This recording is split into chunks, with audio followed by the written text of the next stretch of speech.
En esta ocasión no tenemos el tiempo ilimitado. Entonces, dentro de unos minutos se va a cortar y después van a volver a ingresar con el mismo link. ¿Sale? Sí, gracias, doctor. Ok. Bueno, en lo que ya sea que pague yo una suscripción a Zoom o que utilicemos alguna otra plataforma de la universidad que no genere costo. Bien, entonces vamos a continuar. Vamos a ir a hacer un repaso de cómo se da el proceso de la caries. Comentábamos por aquí.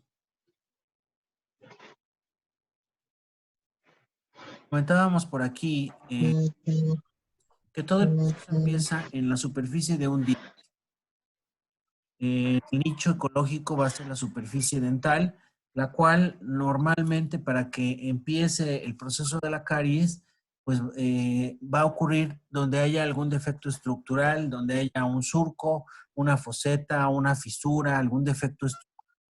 Básicamente esto es lo que nos va a favorecer que en esas zonas, en esas regiones, por un atrapamiento físico, los microorganismos se empiecen a quedar ahí atorados. En un principio, cuando un diente está completa y perfectamente limpio, no vamos a tener ninguna molécula, ninguna partícula orgánica pegada. Vamos a pensar que se hizo una profilaxis o que hubo un cepillado muy, muy adecuado, muy correcto. Entonces, no hay absolutamente nada pegado. Y entonces, lo primero que se va a formar va a ser la película adquirida. Y comentábamos que la película adquirida se forma a partir de las glucoproteínas de la saliva. Estas glucoproteínas de la saliva de tipo toxinas son las que van a adherirse, van a formar una pequeña y muy delgadita, muy delgada capa de estas glucoproteínas que van a funcionar como receptores biológicos. A partir de estos receptores, los microorganismos se van a empezar a pegar con facilidad. De hecho, estas glucoproteínas, lo comentábamos, se adhieren, se absorben, ¿sí? O se pegan, se quedan pegadas por mecanismos físicos medianamente simples. Básicamente por fuerzas electrostáticas y puentes de Van der Waals. ¿Vale? Entonces, se empiezan a pegar posteriormente los microorganismos, se forma una placa dentobacteriana, una biopelícula dental primaria, donde los microorganismos utilizan sus mejores estrategias de adición. Aquí en la imagen podemos ver algunas enlistadas, puede ser por ácidos lipoteicoicos o teicoicos, por polisacáridos extracelulares. Acuérdense que estos polisacáridos son los que van a formar una capa mucosa, una capa pegajosa. Son de tipo gelatinosos y le permiten a las bacterias adherirse, pero también puede ser por la unión entre una lecitina y un carbohidrato, por la unión entre una proteína y otra proteína, que básicamente requieren pues de receptores. Y tenemos también la retención por atrapamiento físico. Entonces, en esta primera etapa, los microorganismos se empiezan a adherir eh, encima de la película adquirida. Y esto va a ocurrir en un proceso que va a ir desde una hora, hora y media, hasta las primeras 48 horas. Cuando tenemos un sustrato adecuado, ¿sí? Y bastante alimento para que estas bacterias lo puedan hacer, pues va a ir creciendo rápidamente, como podemos ver en esta imagen. Una placa entobacteriana que es visible al ojo humano, comentábamos que aproximadamente contiene en 1 milímetro cúbico, que equivale a 1 miligramo, puede contener hasta 200 millones de bacterias. Y va a haber una gran diversidad, puede haber hasta 350 diferentes especies. Entonces, esa placa entobacteriana en este momento puede empezar a crecer tanto como tenga alimento.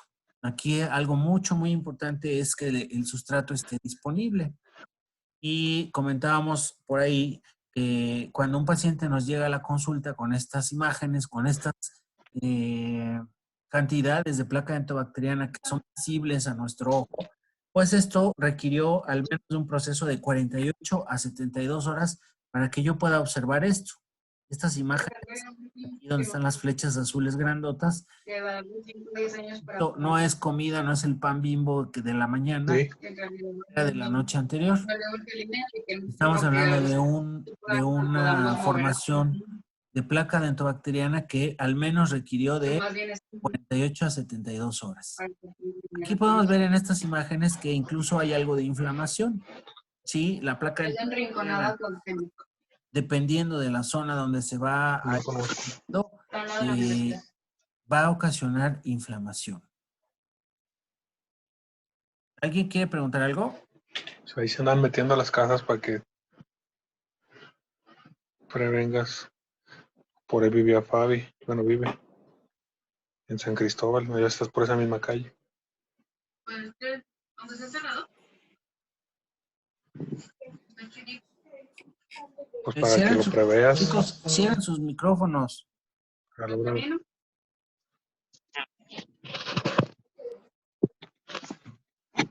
¿Listo? Bueno. Entonces, comentábamos que este es el proceso de la formación de la placa dentobacteriana y el proceso inicial. El proceso de una formación de una placa dentobacteriana, de una biopelícula dental que es primaria, ¿sí? Donde los primeros colonizadores son básicamente bacterias que tienen poca patogenicidad. Todavía no se relaciona a ninguna de las enfermedades importantes de la boca. ¿Y de qué va a depender que se relacione algunas enfermedades? Pues de las especies que empiezan a proliferar en mayor cantidad. Cuando ya esta placa dentobacteriana o esta biopelícula dental se relaciona, mándeme, Andrea, dime. No, perdón, profesor. Le piqué a otra cosa. Ah, ok. Sí, perdón. Entonces, cuando la placa o la biopelícula dental se relaciona a caries dental y empiezan a disminuir la concentración de ciertas especies, empiezan a desaparecer las especies menos patógenas, perdón, y empiezan a proliferar las especies más patógenas. Patógenas en relación a la caries dental. Vamos a ver que la patogenicidad de las bacterias cariogénicas, pues básicamente radica en su capacidad de sobrevivir en el ambiente ácido y su capacidad de formar ácidos. En este momento, cuando cuando la placa dentobacteriana o la biopelícula dental se empieza a relacionar hacia la caries dental, va a ocurrir este proceso de maduración o formación de placa secundaria. Va a haber un montón de cambios físico-químicos, básicamente son cambios ambientales que están favorecidos por la gran cantidad del sustrato. En este caso, el sustrato esencial para la caries dental son los carbohidratos fermentables, particularmente, o el carbohidrato más cariogénico que podemos encontrar en nuestra dieta es la sacarosa. Si se acuerdan, la sacarosa está conformada por dos moléculas, es un disacárido que tiene una glucosa y una molécula de fructosa. Estos dos azúcares, estos dos monosacáridos, son perfectamente utilizados por las bacterias para su proceso de crecimiento, desarrollo y para su patogenicidad. Entonces, en este proceso secundario va a haber un cambio en el ambiente que está favorecido por la elevada cantidad de sustrato, que además favorece el mecanismo, los mecanismos de adhesión, los carbohidratos, particularmente la glucosa y la fructosa, son utilizados para la formación de polisacáridos extracelulares. Entonces, todo esto produce cambios en los microorganismos, en los habitantes, y esa biopelícula, esos ecosistemas empiezan a cambiar ya en un siguiente proceso, ya que se va a dar este fenómeno de sucesión ecológica, donde los microorganismos que soportan estas condiciones, Lo va a mirar. donde hay un ambiente muy ácido, y las bacterias que son favorecidas son las bacterias fermentadoras, acidógenas, acidófilas y acidúricas. Entonces, estas bacterias son las que se ven favorecidas por la elevada cantidad del sustrato y son las bacterias que empiezan a desarrollarse en mayor cantidad. Y comentábamos desde las sesiones pasadas, estoy quizás siendo un poco repetitivo, pero me interesa mucho que estos conceptos queden muy claros, ¿sí? Que las bacterias que se ven favorecidas en este momento son estas que se encuentran aquí abajo. Principalmente tenemos los estreptococos del grupo mutans, que está conformado por las primeras 6 especies que están en esta lista. El estreptococo, la especie mutans, sobrinus, ratus, cricetus, ferus y macacae, son 6 especies que forman parte del grupo mutans. Es un grupo, una clasificación dentro de los estreptococos. Después tenemos otras especies como Streptococcus sanguis, Streptococcus salivarius, Streptococcus mitis, Anginosus, gordoni.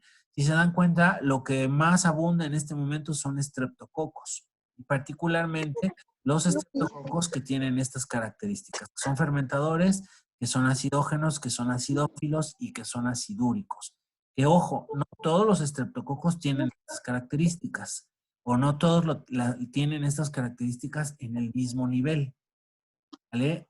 Muchos estreptococos pueden tener otras características diferentes o incluso ser poco fermentadores y no van a encontrarse en esta lista y no se van a relacionar a la caries dental. Entonces, en este momento estas especies son las que se ven favorecidas y empiezan a desplazar a otras especies que no tienen estas propiedades. Se da un fenómeno de sucesión ecológica muy interesante.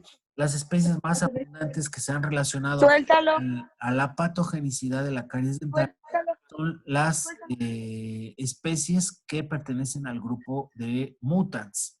La especie más importante de este grupo es la especie precisamente mutans. Y aquí tenemos enlistados, y la clase pasada por ahí hicimos un poco de énfasis en todos estos atributos o factores de virulencia que tiene o que puede desarrollar esta especie. Entonces, no es casualidad que esta especie se encuentre como la más abundante y la más importantemente relacionada al proceso de la caries. Ha habido algunas hipótesis, si recordamos las primeras clases, que nos hablan de una teoría no específica, de una hipótesis no específica, donde nos dicen que son múltiples especies las que están involucradas, pero con el tiempo y con los años, con la investigación, se ha demostrado que el Streptococcus mutans y todo el grupo de los mutans, que son las 6 especies que les comenté, tienen capacidades muy específicas de virulencia relacionada a caries dental, como estas que están aquí enlistadas, ¿no? Algunas únicas, algunas propiedades que son únicas de esta especie. Por lo tanto, no podemos descartar, hasta este momento, la investigación no ha descartado, sino todo lo contrario, que esta especie es la más importante, ¿sí? Y es la principal especie productora de caries dental o relacionada al proceso de la caries dental por estas singularidades, ¿no? Estos atributos o factores de virulencia que le permiten producir gran cantidad de ácido y desmineralizar el esmalte. En este momento estamos hablando de caries de esmalte y comentábamos que conforme esta caries de esmalte va avanzando, pues empiezan a suceder otros fenómenos. Empieza a haber mayor agregación bacteriana, empieza a aumentar la multiplicación, colonización, el crecimiento, las poblaciones se hacen más complejas. Lo que más sigue abundando son cocos, pero se incorporan bacilos y filamentos gram positivos. Y las condiciones acidógenas permiten el desarrollo de nuevas especies que son altamente productoras y que soportan gran cantidad de ácidos, como los lactobacillus. Entonces se empiezan a incorporar estas especies como Lactobacillus, la especie Casei, Actinomyces, Neisseria, Bacteroides, Bifidobacterium, Clostridium, Eubacterium, Propionibacterium y Rhotia particularmente. Y estas especies se relacionan de manera muy particular a una caries de dentina. Son especies que entre sus propiedades no está la de una gran capacidad de adhesión. Son bacterias que no son tan adhesivas como las anteriores. Sin embargo, ya en este momento, donde ya hay una cavidad, donde ya la caries de esmalte empezó a avanzar y donde hay incluso cierta cantidad o mayor de materia orgánica, pues estas bacterias se ven favorecidas. Por otro lado, pues sigue habiendo un depósito continuo de carbohidratos, ¿sí? De glucoproteínas de la saliva, y esto está favoreciendo, retroalimentando el proceso de la adhesión. En términos generales, hasta aquí se da una maduración bacteriológica y estructural, y estamos hablando ya de caries de dentina, ¿sí? Una caries profunda, donde ya la destrucción evidente, como en estas imágenes, pues es algo completamente irreversible. La lesión es irreversible. Sin embargo, vuelvo a hacer énfasis, a pesar de que las lesiones sean irreversibles, de que haya focos de infección muy importantes, muy distribuidos en toda la cavidad oral, la enfermedad como tal, la caries dental, es reversible. Y podemos no solo revertirla, sino eventualmente hacer que no se vuelva a presentar. ¿Vale? Entonces, no solamente el tratamiento de la caries va a ser quitar estos focos infecciosos y obturar estas grandes lesiones en toda la boca, sino cambiar las condiciones ambientales, cambiar los hábitos, tanto nutricionales, los hábitos de higiene, revisar cuál es la predisposición genética de ese individuo, ver de qué manera podemos modificarla, relacionar todos los conceptos que hemos venido revisando en las clases pasadas que hablan sobre los factores moduladores de las biopelículas dentales. Entonces, vamos a aplicarlos en este momento para darle tratamiento. Cuando la caries avanza, de esmalte pasa a la dentina, se profundiza a capas todavía más profundas, ya estamos en un grado, empieza en un primer grado, segundo grado, tercer grado, y cuando llega a la pulpa dental estamos hablando de un cuarto grado. Los microorganismos, ya lo comentábamos también en clases pasadas, los microorganismos que llegan y empiezan a colonizar estos tejidos irrigados, van a ser algunos que atraviesan, por supuesto, atraviesan a partir de este proceso carioso, a partir de esta enfermedad, pero que no van a ser los mismos que se relacionan a la enfermedad, a la caries dental en este nivel, que los que se relacionan a una infección a nivel de la pulpa dental. ¿Sí? Las características cambian completa y absolutamente, las características ambientales, las características fisicoquímicas. Una característica muy importante que cambia en este nivel es que el oxígeno ya no llega tan fácilmente o definitivamente puede ser que ni siquiera llegue, porque la cavidad va a estar taponeada, va a estar obturada por materia orgánica, materia en descomposición, ¿sí? Tejido reblandecido, restos de alimento que se están en proceso de putrefacción, bacterias, todos los desechos de las bacterias, la gran formación de polisacáridos extracelulares. Recuerden que les he venido repitiendo muchas veces que esos polisacáridos extracelulares, los más importantes son los mutanos y los fructanos, y son polisacáridos que tienen una consistencia gelatinosa, viscosa. Entonces, todo eso está mezclado, entremezclado en esta cavidad. Entonces, es muy difícil tanto que el alimento llegue hasta acá abajo y los nutrientes ya no van a ser los nutrientes que provienen de la dieta del individuo. Y por otro lado, el oxígeno. Es prácticamente imposible que el oxígeno llegue hasta acá. Entonces, en una primera fase va a haber oxígeno aquí que viene, o que es producto, perdón, de la irrigación, ¿sí? Este tejido es altamente irrigado. Entonces, en un primer momento, cuando las bacterias llegan aquí, pues hay una gran irrigación por parte de los eritrocitos. Pero inmediatamente este tejido se empieza a